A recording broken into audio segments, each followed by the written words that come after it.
This is Learning to Dad. I'm the cool dad. That's my thing. With Tyler Ross. What I do have are a very particular set of skills. I'm gonna have fun, and you're gonna have fun.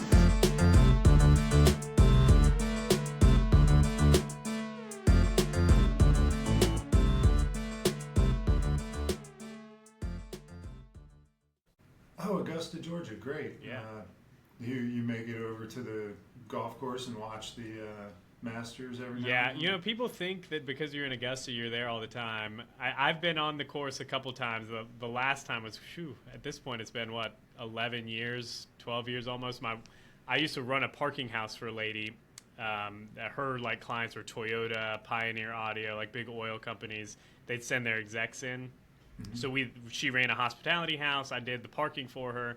And when I got engaged to my wife, she was like, I'd really like to get you on the course. Is there, just if that's something you want? And I'm like, of course, yeah. So she got us tickets the final round on, so it was Sunday. We were Amen Corner. It was awesome. And that was the last time I've ever been on the course. That's really cool. Yeah, I understand that they just keep the conditions there just bar none perfect all the time. Yeah.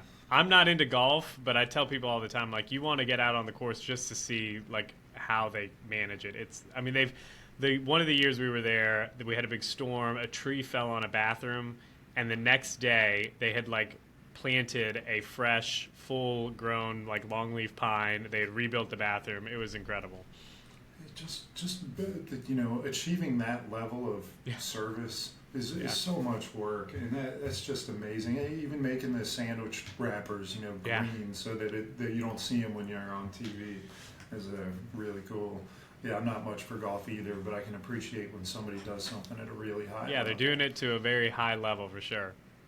Yeah, so we're in there. Rafi Salazar, thanks for being on the podcast. I've got a kind of a lengthy description, but the nuts and bolts is, let's see, you're a podcast host, you're an author, you do business development through consulting work with healthcare companies, startups, it looks like different kinds of software platforms. Yeah, maybe. A bunch of healthcare technology companies. Yeah, and then development, marketing, business, and on top of all that, have 6 kids. So you've got your hands full, it sounds like. A little bit, yeah. Yeah, so tell me about kind of what your day-to-day looks like, presently in your professional life. Sure. So typically, depending on the day, I try to work out six to 7 times a week. Usually it's more like 6. It's either going to be some kind of 5 in the morning, my alarm goes off, and has done that since 2015. Some kind of exercise, usually either weightlifting or training of some kind, and then jiu-jitsu 3 to 4 days a week. So the off days I'm lifting, I'm stretching, I'm doing all the maintenance work, and then the other days I'm training. Wake up, the family, get done exercising, go shower, get changed and all that.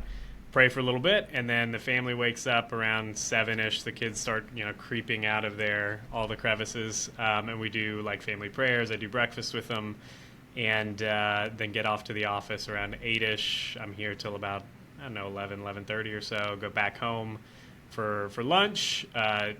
Knock out a bunch of meetings in the afternoon. I'm usually home around 4:30 or so, and then whatever the kids have on the docket. So swim lessons have been the last 6 or 8 weeks. We'll see what happens over the next little bit in the summer. So are you part of that special group of people that train jiu-jitsu at 5:30 in the morning? Are you a morning guy? I'm a morning dude. Yeah, we've got a 6 a.m. class at the gym where I train, so it's early morning. I got nothing but, as a morning Rooster Club guy myself, I teach the 5:30 Tuesday and Thursday classes in the morning, and it's a different breed in the morning than it is in the evenings, for sure. Yeah, it's funny, on Fridays I try to make it to the 12:30 class, and it's a different breed of people there. I mean, it's a bunch of young guys, they got nothing going on, they're coming in and out of class, and they'll try to kill you. 5:30, 6 o'clock guys tend to be a little bit older, a little bit more... a little bit more of a chill round. You got to get to work at 8 or 9, get back home, take the kids to school. It's a bunch of 40-plus guys. I appreciate that group so much. Well, because I love jiu-jitsu and I suspect you do too. I don't think you do it without loving it. Like, tell me about the impact. Yeah. How long you've been training and the impact that's had on your life. Sure, yeah. I've been training about a year, so not too long in my journey here. Got into it because another buddy of mine he owns a PT clinic as well. He's a partner in it, had been trying to get me in. We go to church together, our wives, homeschooled together for a while. And he was like, listen, you got to try jiu-jitsu. And I was like, yeah, sure, maybe one day.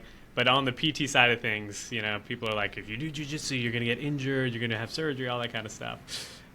So anyways, ended up starting last year sometime, and it's been great. I think for me personally, like I've always tried to be active. I've wanted to be one of those dads. It's like, if my kid wants to go play in the backyard, we're playing in the backyard. If he wants to wrestle on the ground, we're wrestling on the ground. We're not doing any of this, I'm going to watch you play because my back's hurt or because I'm overweight and can't move.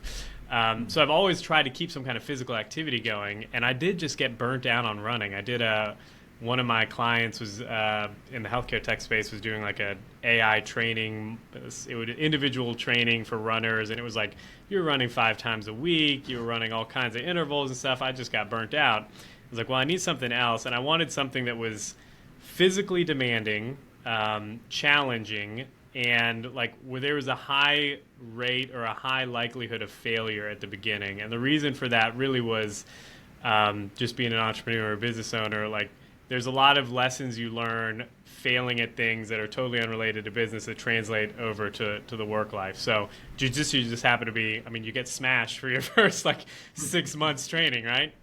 So, and it's been really, really good from that perspective. It's a great, any kind of mind body work is great for stress and for mood and all of that. So I've found a lot of benefit on the mental health side of things. I'm getting fit, which is awesome. And it carries over to some of those other business goals as well. Yeah, something I really like about it too is that it tends to draw people from all walks. I got to imagine at 6 o'clock in the morning, you've got everything across the board representing socioeconomic classes, people of different schools of thought, different occupations, and then it brings everything and it's a big together. level, right? Like, it doesn't matter if you're a doctor making $1 million a year, or you're a coal miner or something like that. If the coal miner's a black belt, he's getting his ins on. There's just some benefit to everybody starts at the same position. I like the rank system. I do really like, leaning on and learning from upper belts, and kind of that it doesn't matter where we come from. We're all in this together. Just we're grinding it out. Some days it sucks, some days it's awesome, and we're learning and growing together. I think there's some great benefit to that. Have you been training long enough to have a favorite submission that you're always looking for? Well, I have started really recently working. I do a lot of gi training, like collar chokes. I'm really trying to hone my game on the either cross collar choke or like getting on the back and choking from back there. Just what I'm trying to work on now. I love that. Not everybody, if you're in the Walmart parking lot and not having a pleasant exchange to somebody, you could break their arm and they'll keep coming at you. But everybody goes to sleep when you choke them. Exactly. Yeah. So Darce is my favorite. Nice. So much so that I named my dog Darce. Everyone thinks everyone thinks I'm a lit nerd, and they're asking me, "Oh, you mean from Pride and Prejudice?" Like, no, I mean choking my friends. No, that's a different. That's a different Darcy. But so you've got so many things going on professionally. Like, what's I don't know if some of this that I have is in the rearview mirror. Like, what are you doing right now? Yeah, no, it's a lot of it is still going on. I'm not currently writing a book, which is, easing some pressure off. But a lot of that is what I'm doing currently. And what I've tried to do is like kind of build one of the businesses, like the clinical business that I run, as kind of like the platform that allows me to do some of this other fun stuff. So I'm still, I'm interviewing guests for the podcast. I'm doing consulting work fairly regularly. I treat in the clinic a day a week, maybe a day and a half a week, depending on coverage needs. And then I sit on a couple boards. So I've got a lot going on, and it's it's just a lot. And is the clinical work, is that occupational therapy that you're doing? Yeah, so my background is I was the clinic lead for the upper extremity specialty rehab department for the Department of Veterans Affairs here at our hospital, which was fancy way of saying like anybody that had anything with like an issue from their neck to their fingertips came through our clinic. And so that was my background. I have the clinic now, and we've got a team of people that are treating everything: knees, backs, shoulders, hips. But I got into occupational therapy thinking that I was going to be a hand therapist, and then life kind of took me in different directions. But I still love training and teaching and working specifically in the hand therapy space. And is that what your books are about? Is it about the actual practice of the OT, or is it about the business? No. Yeah, so one of the books, a couple of the books I've published for like back in the day from like running stuff, like barefoot transition. A lot of them were like training programs for people that were running, and those were all like self-published on Amazon. And then the recent book that was published a couple years ago is Better Outcomes: A Guide to Humanizing Healthcare, and it's sort of a review of some of the literature, some case studies, but it talks primarily about some of the business impacts of delivering like human-centered or person-centric care. So obviously there's like, we dive into some research around like what is a biopsychosocial approach, like some of the nerdy research stuff, and then we talk about like this is how it impacts business metrics. So it's really oriented towards people that run therapy center, practitioners, boots on the ground clinicians, directors, stuff like that, people like that. And is the podcast the same? Better Outcomes, you call it? The Better Outcomes Show? And so Better Outcomes Show is really a podcast that explores innovation in healthcare. So because I was a professor in a previous life, a lot of the early content was around research, evidence-based practice, and leveraging that to improve clinical outcomes. And now, probably over the last couple of years, it's been a lot of folks doing innovative things. Maybe it's a different treatment model, maybe it's a different business model, maybe it's a lot of technology. We just did one on artificial intelligence in healthcare, so it's that sort of bend. But the entire underlying current of the show, or the main theme, is how does what we're discussing today improve and make healthcare a more human experience? So if we're going to talk about technology, we're going to talk about it in the context of how does it increase or deepen that connection between the clinician and the patient, rather than making it more of like an efficiency or a business gain. I think that's so important. A lot of the fear around artificial intelligence working its way into our professional lives is, it's going to replace us. So it's going to, take away all the service. But if leveraged right, it seems like it could really expand on the ability to provide service on a more personal level. Yeah, that's what I tell people, especially with all the technology that's coming out. Like really what it's going to allow us to do, hopefully, if we do it right, is going to be able to create like a hyper-specific plan of care or course of care or treatment plan for an individual patient without having to put a lot of that back-end effort that goes into it, right? Like if the AI or the algorithm is able to kind of serve up some clinical decision-making based off of the patient's profile, that just takes a lot of the time out of the clinician's hand, and the clinician then gets to be more of a decision-maker and co-collaborator with the patient, which is really what you need. I don't see how that wouldn't be the future of so many industries, especially as the body of data that AI has available to it to pull from gets bigger and bigger, and I'd like to think more accurate. Hopefully. So right, we hope. So what motivates all these things outside of the actual clinical work, like the podcast and the writing? Was it kind of inspired and you just wanted to get it out of you, or was it part of a business program where you're using them to generate leads, or are they their own separate sets of revenue, or kind of all the above? Yeah, I guess kind of all the above. So I left the VA in 2017 to do consulting, and it was like a one contract gig. The group I was with was helping the Department of Behavioral Health here in Georgia with a bunch of stuff, case management. We were setting up procedures and policies for them as they were basically transitioning people out of state institutions and hospitals. So I was basically told, listen, this is a 6-month gig, but the pay was around 3 times what I was making annually at the VA. And I was like, well, I'm going to take this for sure. Like, I'll figure out what happens after 6 months. And luckily, I mean, I was very blessed that consulting gig lasted around 3 years, which was awesome. But knowing that, you know, as my wife likes to joke, like a consultant is someone that's always in between jobs. I knew that I was going to need something to kind of, after 6 months, we're going to need another job or another gig or something. So I really I just built out my own consulting practice. I was like, I'll just do this in the interim, like on the side from this main consulting project, and kind of grew the business from there. So part of that involved, well, you need a market in consulting and really professional services in general. Like a lot of what we do is not super unique. You know, like every management consultant is going to do the same thing, same basic process. What drives people to you, at least in my experience, has been the fact that they think that you're uniquely able to help them with their specific problem, and that requires that you put a point of view out into your marketplace. Maybe it's a viewpoint about how you think you should go about solving a specific problem. Maybe it's your viewpoint on what that problem is, like the root of that problem. Whatever it is, that's what draws consulting clients to you. So that in order to do that, you need to put content out there that drives awareness and then brings those people that are of the same mind to you.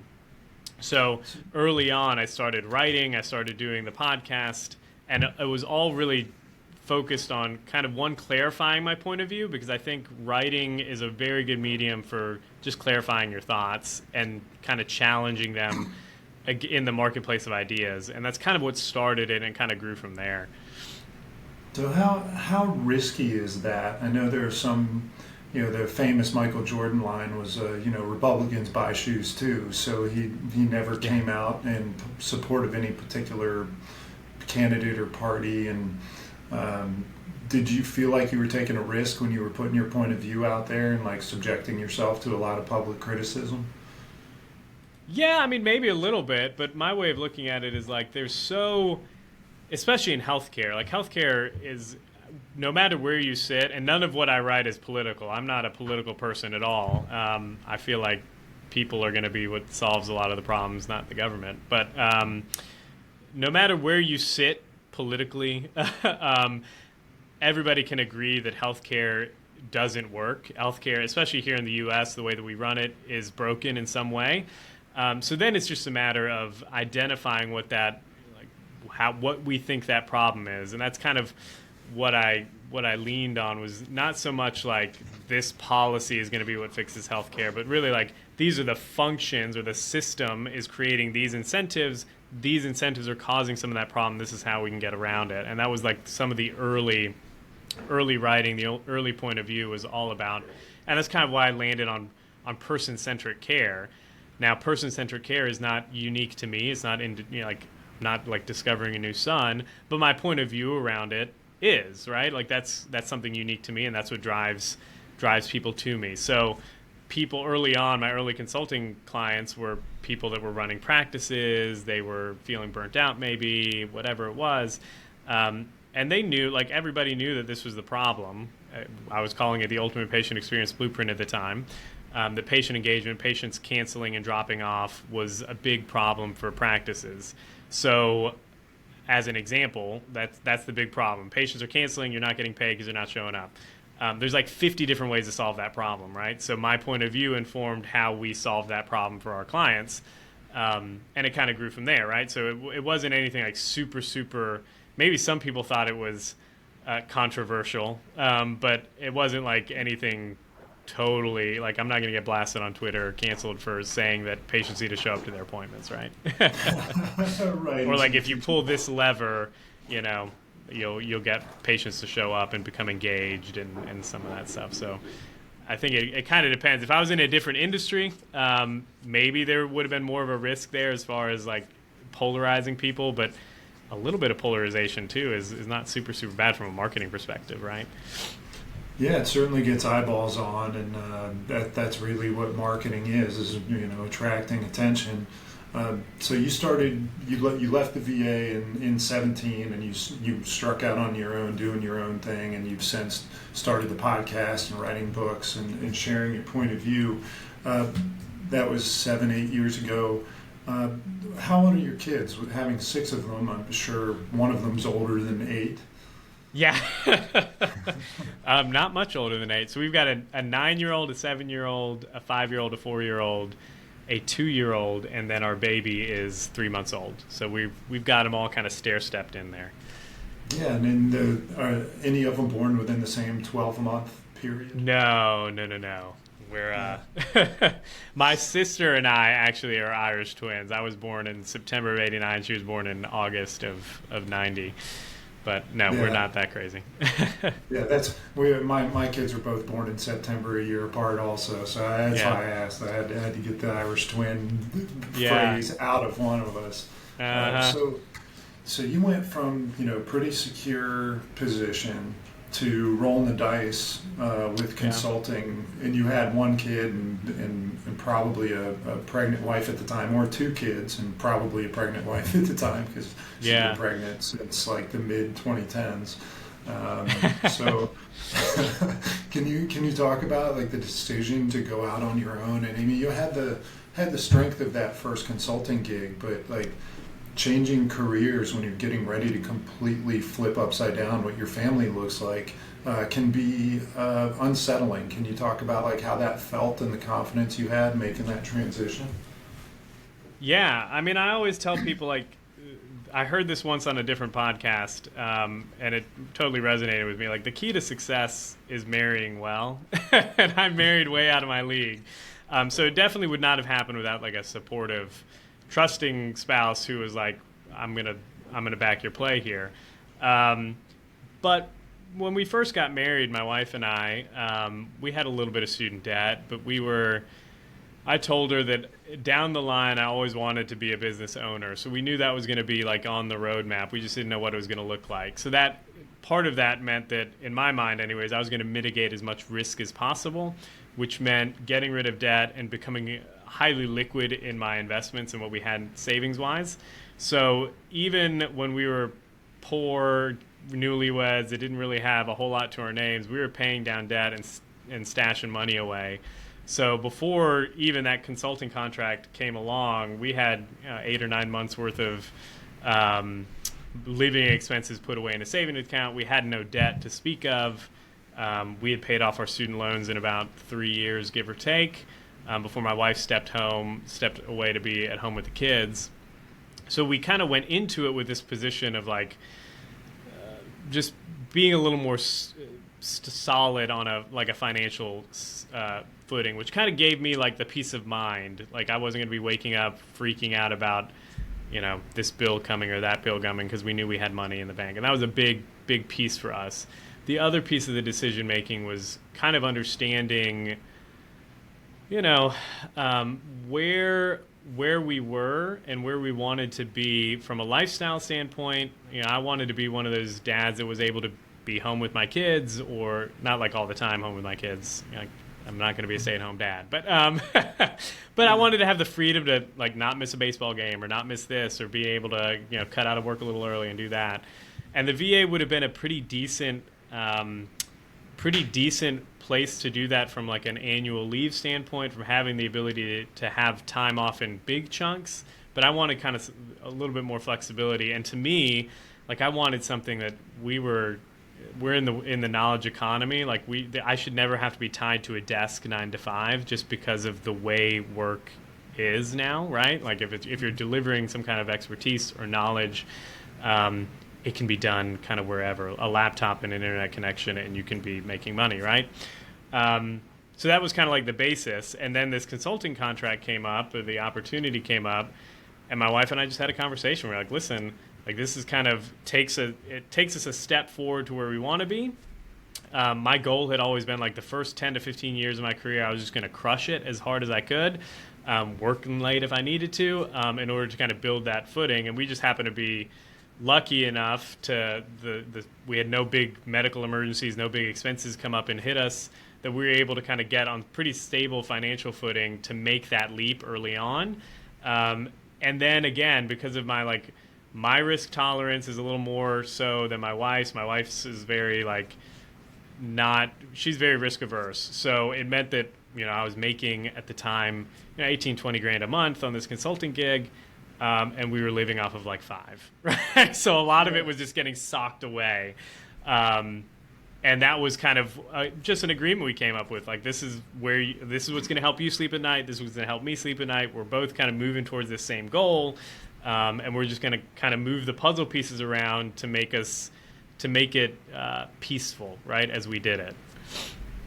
Well, you sound like a highly disciplined person, from your morning routine that's been established and over the last 7 or 8 years and consistent, your ability to have the self-discipline to not blow through, way more money than you were accustomed to making and stack it up and save. And then, to have 6 kids and to be available to them requires discipline too. So did you have to cultivate that discipline, or have you been disciplined your whole life? No, I've not been disciplined my whole life.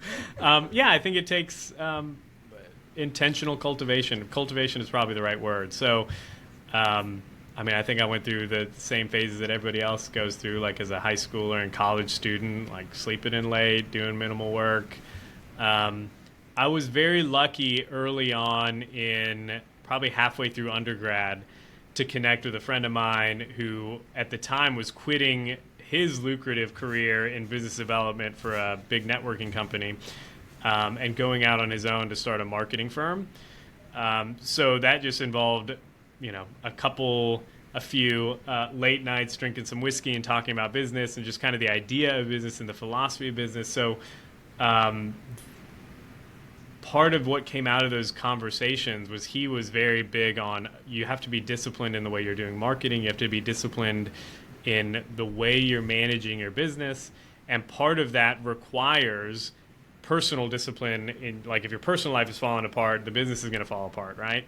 So having some of those early conversations kind of got my mind kind of around this idea of, okay, in order to be successful at work or in my family or whatever, like, it requires me personally not being a slouch, right? So early on in, like, maybe graduate school, and graduate school will do this too, I just had to buckle down in a lot of ways. And then I started dating my wife. Key to success here is marrying well. My wife was very driven. I think she had like a 4.0 all throughout school, throughout college. I was like, C's get degrees kind of guy until I started dating her. And then it was like 180 turned around, like I was trying to shoot for that 4.0 as well, trying to get my stuff together.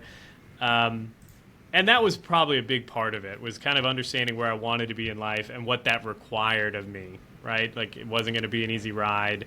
My dad's an immigrant. He was from Costa Rica. So growing up too, I had this idea. My dad told me this all the time. Like, when people hear the name Salazar, they're thinking migrant worker or something like that. Like, you need to dress better than people. You need to be more intelligent. You need to work harder. You need to put in the hours, because you're going to have to prove that you're not an affirmative action case, right? Like, you want to prove that you deserve to be in the room in a lot of ways. So I think that was a driving force as well. Like, this idea, like, if I could bet on a group of people, first generation Americans would be a group of people that I'd invest very heavily in, because we come into this just feeling like we've got something to prove, and not like maybe not in a pathological way, but like we realize that we have this opportunity here that was not afforded to, like, my parents or my grandparents in living in Costa Rica or in Central America. Like, we want to make the best of this opportunity here, which kind of, again, stemmed and kind of stimulated some of that discipline early on, like early adulthood,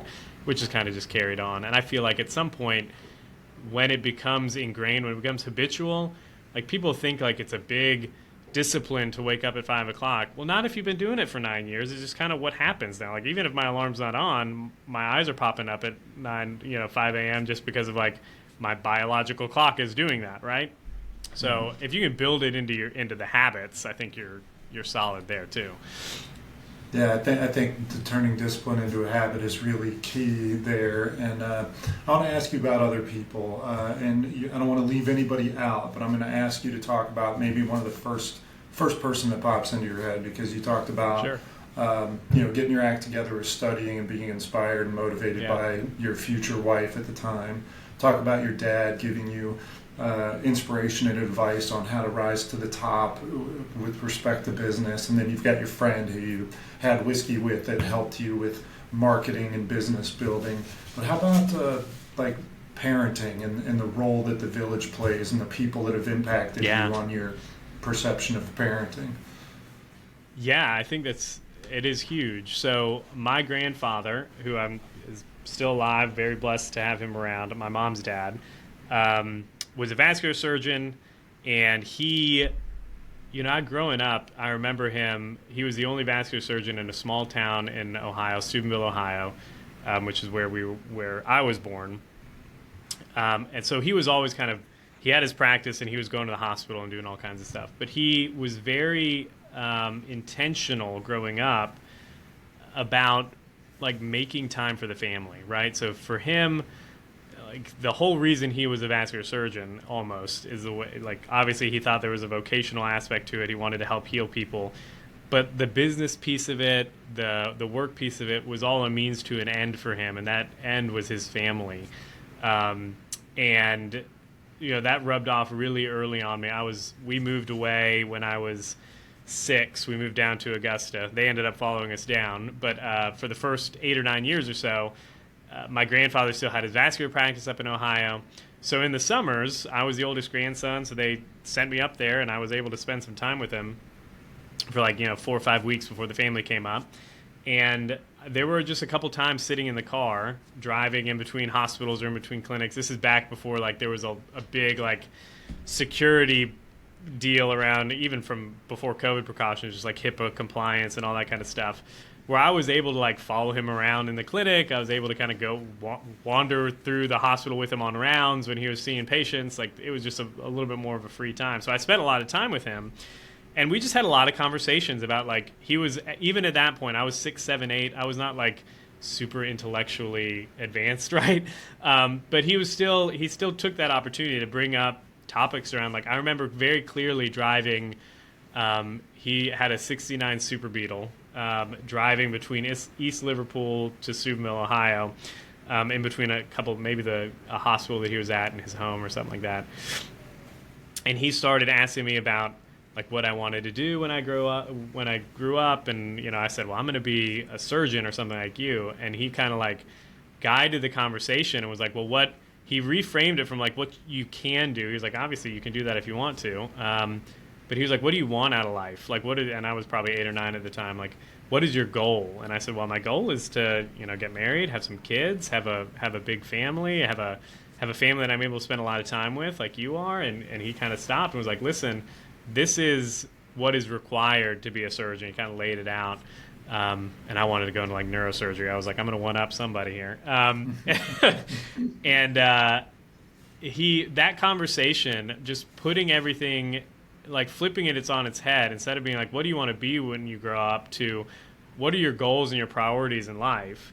And then this is how you backwards engineer your way into that, was huge. And then some conversations with him and my dad and around parenting. I still call my dad for advice all the time about, one of the kids is doing this, what do you do? And then I've been blessed to have a community of people around us through church and other organizations that are just good, solid men living good lives, good, morally upright lives. They've invested in their families. You can see that they have a strong marriage, a strong family.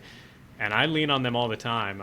There's a guy, Craig Garner. I've talked to him for, I don't know, since 2011 or something like that.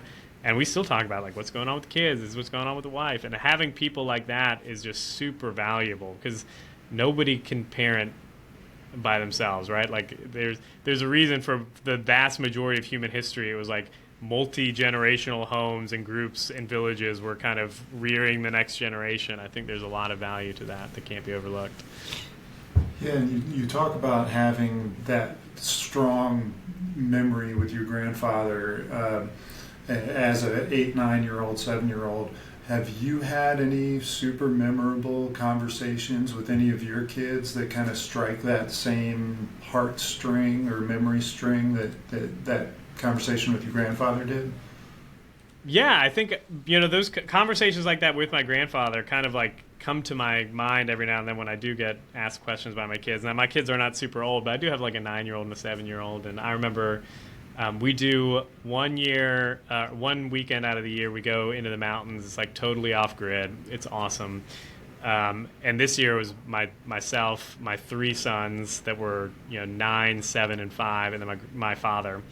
But in each of those, going fishing or doing whatever, I had a little bit of one-on-one time with each of the kids. And I remember my oldest, I'm Rafi, he's Rafa, just started asking me questions about like, I think what he wanted to do, he wanted to start a business, okay, is what he was starting. So he wanted to do a business or whatever, and he said, I think I'm going to go do this for a business. I can't even remember what it was. And I was able to kind of like, I channeled my inner grandfather and like had that conversation with him. Okay, like, well, what's your goals? What do you want to get out of that business? And we were able to have kind of like a mini conversation around, okay, let's start thinking about this, not so much about the business that you want to do or the career you want to do, but really what you want out of life, and then let's reverse engineer your way into that. I think he wanted to take over my business is what it was. He was like, I'm going to take over the clinic. I was like, well, before you even get down that road. So I've been able to do that a couple times, and it's awesome. I think especially early on in the consulting stage too, when I was like doing a lot of work from home. I only had a home office then. Like the kids went from seeing me, Rafa was only 20, he was only 3 or 4 at the time. Well, maybe 2. He was 2 or 3. And then over the next 4 years, I was consulting a lot at home. Like they got to see, like Dad was gone a lot during the day, and now he's here a lot, but the lights are still on, and we're able to buy food. Like there's what's going on here.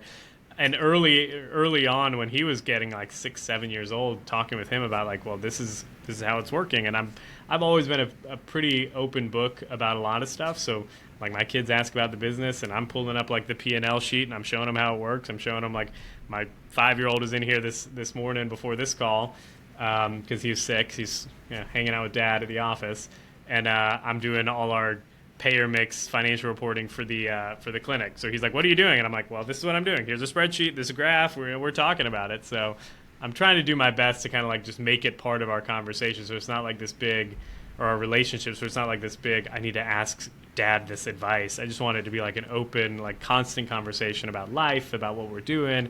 Business is part of that. Sure. My marriage is part of that. But, trying to keep as open a line of just, this is our relationship. If you want some information, I'm going to give it to you. That's awesome. I appreciate that so much. I try to do the same thing with my kids, and anybody that's listening, I think the value that you just brought up to being transparent and honest with your kids and exposing them to things at 8, 9 years old as a P&L sheet can do one of two really important things. It's like, one, they can understand much more complex stuff than we think. And two, if you want them to leave you alone, you can bore them to death going over a P&L sheet. That is true, yeah. But I think it's, like being able to put a little fine point on it too, because like you'd look at, businesses do a lot of top line revenue, and that doesn't always translate to bottom line revenue, right? So like, I remember having a conversation with my son a while back, and he said, well, Dad, your business is making a lot of money, so you get all that money. And I'm like, well, no, we actually have to pay a lot of people to do a lot of the stuff around the business. He's like, you only make that much off of this business? I'm like, yeah, bud. That's why they call it margin, right? So being able to like open his eyes to that early on, like I do not want a bunch of entitled kids that think like they need to make $25 an hour coming out of college with no experience. Yeah, the example I use, my daughter loves a lemonade stand. She's popping them up all the time, but like, sorry, you got to go buy cups, you got to go buy the mix, you got to understand the cogs, and then here's your profit. And it'll take the wind out of their sails a little bit, but it's such an important lesson to learn. With respect to parenting, you've got, it sounds like 3 boys, 3 girls. What are 2 or 3 characteristics that you just absolutely insist that your kids have as you prepare them for the world? Ooh, Those are big ones. I think my wife is a big proponent of this as well, and probably because her dad was a great man. He passed away in 2020, but he was an electrician that started like grunt electrician, boots on the ground guy, and ended up being like a project manager for this huge group in Atlanta. He actually oversaw the new Atlanta Braves stadium. Wow. He oversaw that, the 220 plus electricians they had pulling cable and hooking it up. That was him. So he was one of those guys that was like, sun's up, we're working. So as the kids have gotten older, my wife is very much a proponent of this, and she's kind of got me on board with it now. Like, idle hands are the devil's playground. Doesn't mean they need to be like slaving away all the time, but like, we're going to do a little bit of work every day, right? We are going to be productive human beings. And part of that is because I believe humans need to be productive. Like, that's what gives us energy as people. But I want to instill in them, not so much like you just got to go out and bust it and work, but that you're going to be productive. Like this idea of being a producer rather than a consumer. We live in a world where, you can veg out on YouTube all day or Netflix or whatever. You can spend an entire day being a passive consumer of somebody else's content, right? Mm-hmm. So shifting, that's the big one, is like shifting them from this idea of being a net consumer to a net producer is big for us.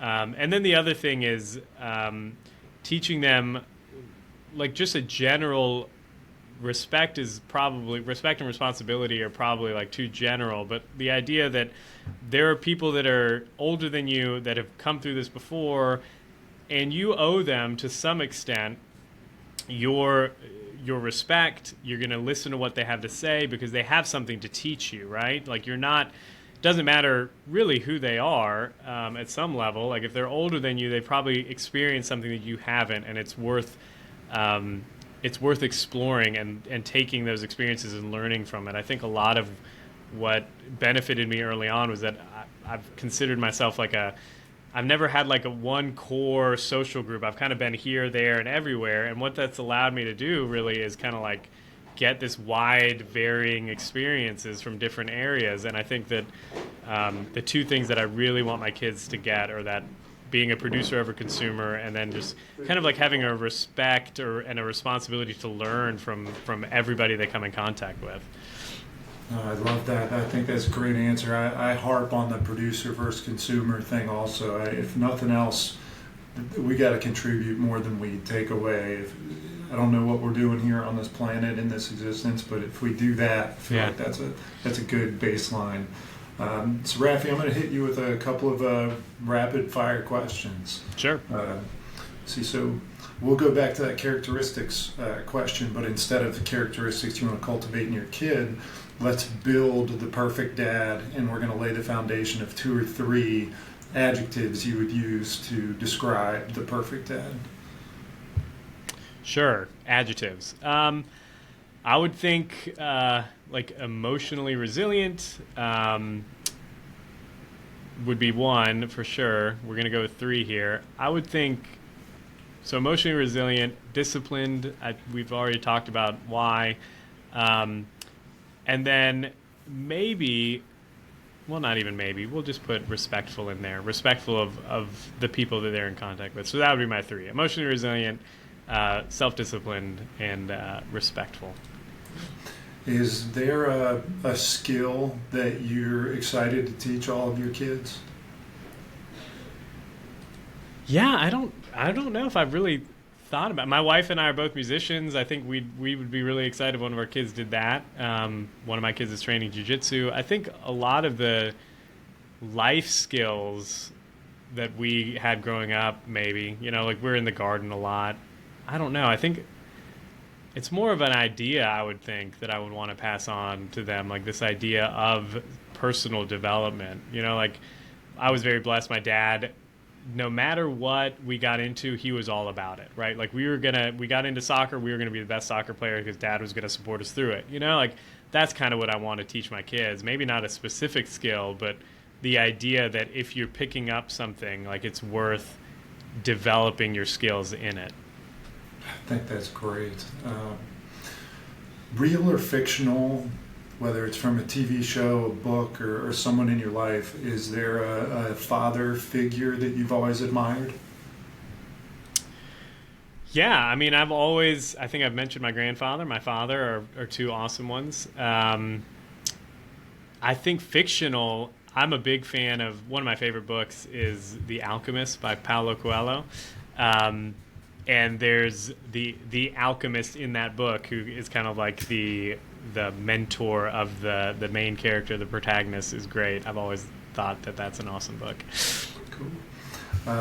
Suspending money, time, space, any limitations of reality, if you could give a gift to every dad on the planet, whether it be a thing, a feeling, an experience, any gift at all, what's a gift you would bestow on every dad? Maybe not so much monetarily or like materially. I think maybe the realization or the experience of like truly understanding the responsibility and the gift that it is to be a dad, and the responsibility that comes from that. Like research is becoming very, very clear over the last several decades. A lot of what goes wrong in society, and this might be a controversial topic here, but a lot of the problems in society can be, in one way or another, pulled back to this idea of absentee fathers, whether it be incarceration rates or failure to graduate college and all that kind of stuff. Especially for young men, like the responsibility that we have as dads is huge. And if there's one thing I could pass on to every dad, it would be that, like just that understanding of the responsibility. And really the ability you have to impact all of society. That might sound really grandiose, but if we have a lot of strong, solid dads raising good families, I personally believe that that's going to end up with a huge trickle-down effect to society as a whole. I think you're right. I think anecdotally we could all support that, and statistics I think support that too. So second to last question. Rafi, when in your life do you feel the most love?